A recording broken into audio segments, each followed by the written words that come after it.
بسم اللہ الرحمن الرحیم۔ السلام علیکم۔ بالآخر شہباز شریف صاحب پرائم منسٹر آف پاکستان بن گئے ہیں، مگر اتحادیوں میں پہلے دن ہی پھڈا ہو گیا ہے۔ اس ویڈیو میں ہم اسی کے متعلق بات کریں گے۔ آج عمران خان صاحب اور تحریک انصاف نے یہ اعلان کر دیا ہے کہ وہ قومی اسمبلی سے مستعفی ہو جائیں گے اور ان چوروں کے ساتھ نہیں بیٹھیں گے، جبکہ دوسری جانب شہباز شریف صاحب کے اتحادیوں نے پہلے دن ہی اعتراض کھڑے کر دیے ہیں۔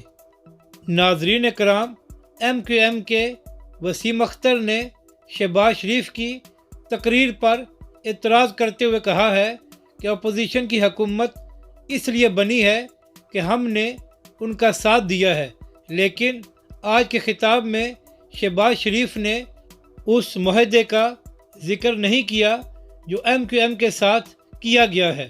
تو ناظرین کرام، جو لوگ پہلے دن ہی ایک دوسرے پر اعتراض کرنا شروع ہو گئے ہیں، انہوں نے حکومت کیا کرنی ہے؟